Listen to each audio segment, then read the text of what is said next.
आज हम देखते हैं प्रॉफिट एंड लॉस का छठवां भाग। आज हम कुछ विशेष प्रकार के प्रश्नों को देखेंगे जब कुछ वस्तुओं का क्रय मूल्य कुछ अन्य वस्तुओं के विक्रय मूल्य के बराबर में हो तो क्या करेंगे, अगले पार्ट में देखते हैं। क्वेश्चन नंबर 1, 40 संतरों का क्रय मूल्य 50 संतरों के विक्रय मूल्य के बराबर में हो तो लाभ या हानि प्रतिशत ज्ञात करो। चलिए पहले हम इसको बेसिक से समझते हैं। क्वेश्चन बोल क्या रहा है? क्वेश्चन बोल रहा है कि 40 संतरों का क्रय मूल्य कॉस्ट प्राइस 50 संतरों के विक्रय मूल्य सेलिंग प्राइस के बराबर है। ये प्रश्न बोल रहा है। अब वो कहता है कि अब बताइए इसको लाभ या हानि जो भी हो रहा हो प्रतिशत में क्या होगा। जैसे कि आपने पहले पढ़ रखा है कि प्रॉफिट परसेंट लाभ या हानि का प्रतिशत जो होता है उसमें हम लाभ और हानि लिखते हैं और लाभ और हानि हमेशा क्रय मूल्य पे ही होता है और गुणे में 100 कर देते हैं तो हमें क्या होता है, लाभ और हानि का प्रतिशत पता चल जाता है। तो चलिए प्रश्न को देखते हैं। यहाँ पे कह रहा था कि 40 संतरों का क्रय मूल्य 50 संतरों के विक्रय मूल्य के बराबर में है, तो हम क्रय मूल्य और विक्रय मूल्य का अनुपात निकालने की कोशिश करते हैं। तो समीकरण को हल करते हैं। क्रय मूल्य इधर गुणे में है विक्रय मूल्य, ये नीचे आ जाएगा बराबर 50 तो ठीक अपने जगह पे रहेगा, 40 इधर गुणा में है, इधर आके भाग में आ जाएगा। ये दोनों वैल्यू कटेगा तो आएगा 5/4। अगर हम ध्यान से देखें तो हमें 5 रुपये हमारा खरीदी मूल्य है, क्रय मूल्य है और उस पे 1 रुपये की हानि हो रही है, तो हमारे को लॉस हो रहा है। तो लॉस प्रतिशत कितना होगा? लॉस 1 रुपये की हानि हो रही है, कितने पर? 5 रुपये पर। तो 100 पे कितना? तो जब आप कैलकुलेट करेंगे तो आपका आंसर आ जाएगा 20% का लॉस हो रहा है। लेकिन इसी को जब हम फॉर्मूले से देखते हैं, हमारा फॉर्मूला है यदि x वस्तुओं का क्रय मूल्य y वस्तु के विक्रय मूल्य के बराबर में हो तो लाभ या हानि प्रतिशत x माइनस वाई अपॉन में x गुणे में 100। अगर आपका आंसर प्लस में आता है तो लाभ होगा और माइनस में आता है तो हानि होगा। तो चलिए इस प्रश्न के अनुसार देखते हैं। x वस्तु का क्रय मूल्य कितना दे रखा है, x की वैल्यू 40, y वस्तु का विक्रय मूल्य y की वैल्यू कितनी दे रखी है आपके पास में 50।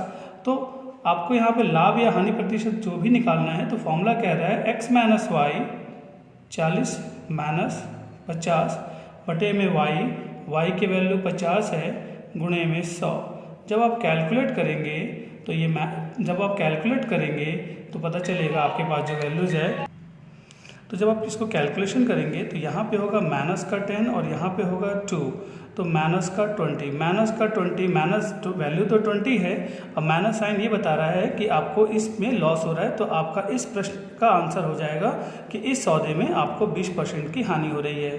तो ये अगर आप फॉर्मूले से बनाना चाहें तो ये फॉर्मूला है और ये जो है बेसिक्स है। लेकिन एक चीज़ हमेशा याद रखेंगे, हो सकता है मेन टाइम में आपको फॉर्मूला भूल जाएं या कुछ कन्फ्यूज़न हो जाए, x माइनस वाई है कि y माइनस एक्स है, कहीं ना कहीं प्रॉब्लम हो सकता है। तो आप एक चीज़ करिए, आने वाले 4 प्रश्नों में आप क्वेश्चन को बेसिक से कैसे सॉल्व किया जा रहा है वो समझने की कोशिश करिए। अब हम क्वेश्चन नंबर 2 करते हैं। क्वेश्चन नंबर 2, 60 साइकिल का क्रय मूल्य 75 साइकिल के विक्रय मूल्य के बराबर है। तो देखिए बेसिक समझने की कोशिश करिए।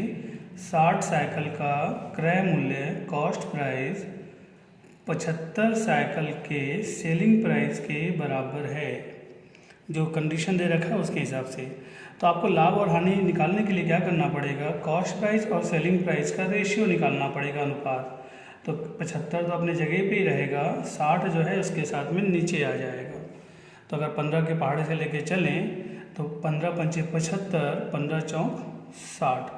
हम देख रहे हैं कि 5 रुपये में खरीदा, कॉस्ट प्राइस 5 रुपये है और बेचा कितने में, तो 4 रुपये में हमने इसको बेचा। तो 1 रुपये का नुकसान हो रहा है, कितने पर? कॉस्ट प्राइस हमेशा ध्यान रखेंगे कितने पर, 5 रुपये पर। तो 100 पे कितना होगा?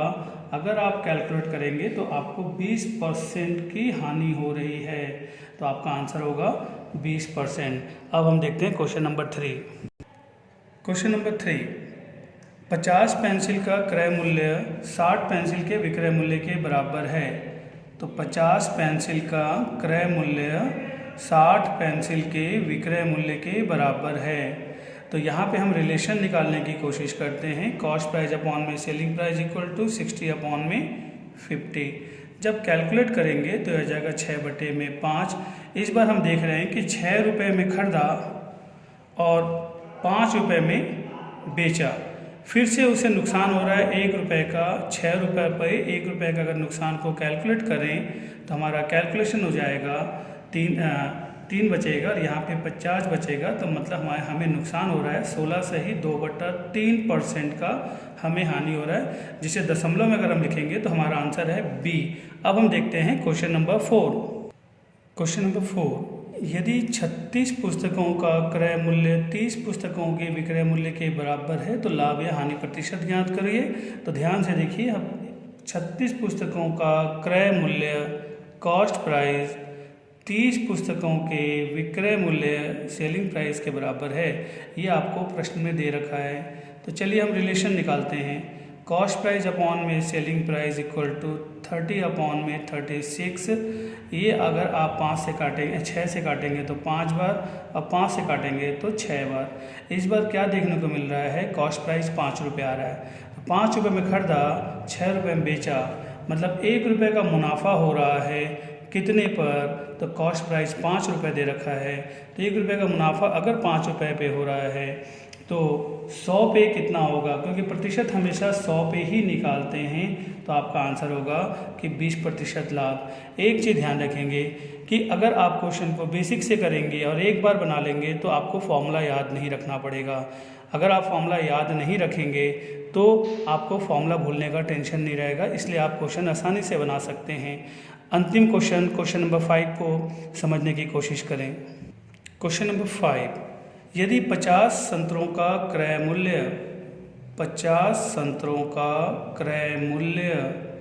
40 संतरों के विक्रय मूल्य के बराबर है तो लाभ प्रतिशत बताइए। तो चलिए पहले तो हम क्वेश्चन को रिलेशन बनाते हैं। कॉस्ट प्राइस सेलिंग प्राइस गुणे में है, इधर आकर के भाग में आ जाएगा।